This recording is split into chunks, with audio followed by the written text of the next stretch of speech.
The Mandalorian Season 2 Episode 3 has released on Disney+, and I have had a chance to watch the latest episode, which includes standout scenes, Star Wars Easter eggs, and more to break down. In particular, I'm going to be explaining the plot and ending for The Mandalorian Season 2 Episode 3, entitled The Heiress, in the aim to help you guys gather a greater sense of what happened. This analysis will also contain spoilers, so if you do happen to be someone who isn't up to date on Season 2, then I would recommend watching this video after you've caught up.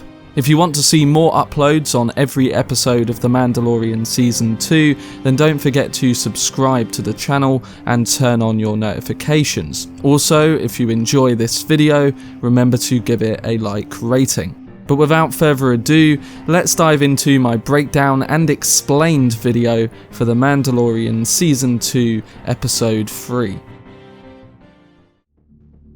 So straight from the back of his controversial egg snacking, Baby Yoda and the Mandalorian return this week for yet another pit-stopping adventure. However, this week's episode sees something of a redemption for the child, who not only manages to avoid snacking on any of the eggs, but also makes friends with one of the creatures who hatches from them. Episode 3 was also a return to the more Easter egg heavy, plot-centric storytelling following last week's standalone adventure, and to be completely honest, it was a lot better for it. Within the course of this entire episode, Din Djarin's quest to find other Mandalorians has been settled, and our lead character has found most of the information he needs, speeding off to a new adventure to meet a very familiar face for Star Wars fans. But of course, as with every episode so far, his route wasn't easy.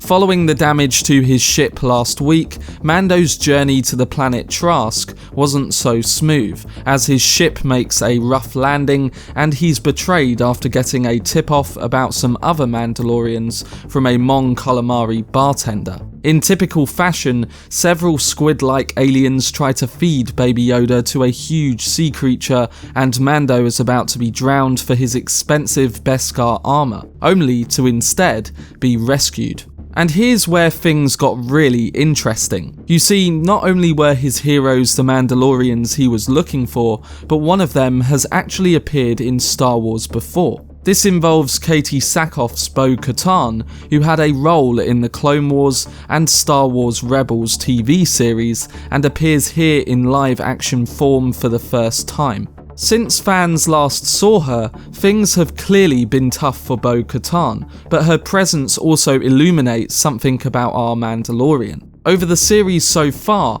fans have noted his religious insistence on remaining inside his armor, and it puts him in contrast to other Mandalorians seen in the films and TV series, who take their helmets off pretty often. To some, it remains a plot hole, but in this episode, it's finally explained, with the trio of Mandos who appear, revealing that he's been inducted into a very specific part of their culture. You are a child of the Watch, he's told, a cult of religious zealots who look away from Mandalorian society. Their goal is to re-establish the way. While this point isn't addressed again in this episode, it's an intriguing glimpse of the world building in the Mandalorian's corner of the Star Wars universe, and it's probably not the last we've heard on this issue. Maybe this means that Mando will get to take his helmet off again at some point in the future. But when they save Mando and Baby Yoda once again, following another attempted murder of the child, these Mandalorians promise to help our hero find some Jedi, if they'll first help them steal some weapons from an Imperial ship. What follows is one of the highlights of this episode. A fun, action-packed heist, showing off just what Mandalorians are capable of, while also including the kind of classic Stormtroopers versus heroes scenes that Star Wars is known for. Soon, our Mandalorians have taken the ship, and it becomes clear that there's more going on here than we know of.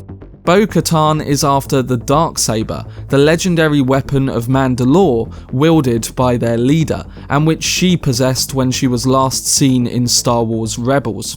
Since then, as seen in The Mandalorian Season 1 finale, Moff Gideon currently has hold of it, and now that he seems to have assembled a fleet of ex-Imperial ships around him with a goal of rebuilding the Empire, the Mandalorians might have a job to get it back. But whether they manage it or not, Din Djarin won't be a part of it. Determined to continue his quest, he finally gets given the location and name of someone who can help him find the Jedi. This turns out to be the character that we've all suspected would make a return. Ahsoka Tano is revealed to be the one he will travel to, and it overall adds another beloved animated Star Wars character to the show. Clearly, the exciting fan service is just beginning. Considering how thinly composed the storytelling for The Mandalorian was in Season 1, it's interesting to see how they are taking a more interconnected and complex route in Season 2. While you don't have to know who Bo-Katan or Ahsoka Tano are to enjoy the story, it will be intriguing to see how they balance the lore out for the viewers who are more attracted to the storytelling seen in Season 1. I personally prefer this approach in Season 2, minus the last episode of course, and I would love to see them build towards the bigger picture of the central story. But that was my brief breakdown video explaining the plot and ending for The Mandalorian Season 2 Episode 3. I thought this third and short episode was a lot better than last week's one, and it gave me some feeling of excitement going into the next few episodes, where hopefully we will start to see all of these Easter eggs and character reveals feed into the growing plotline. We'll have to see, but the reintroduction of Boba Fett and Ahsoka Tano definitely get the attention of Star Wars fans who know of the classic characters. With a great action sequence and central plot development, I hope they can keep this going forward in the weeks to come. I'm giving Episode 3 of The Mandalorian Season 2 a 7.5 out of 10. I hope you guys enjoyed my breakdown and review, and I'm overall looking forward to seeing what happens on next week's episode to further the story of this season. I'm also intrigued to hear all of your thoughts on Episode 3, so let me know down below in the comment section, as well as listing your predictions for Episode 4.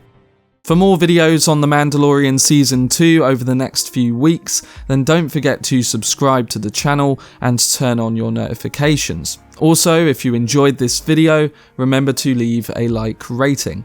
I will be doing an explained and review video for every episode this season, alongside bringing updates on the new Star Wars show, so make sure to keep a lookout for whenever I post. Anyway, I hope you guys enjoyed it. I've been Cortex, and as always, make some noise.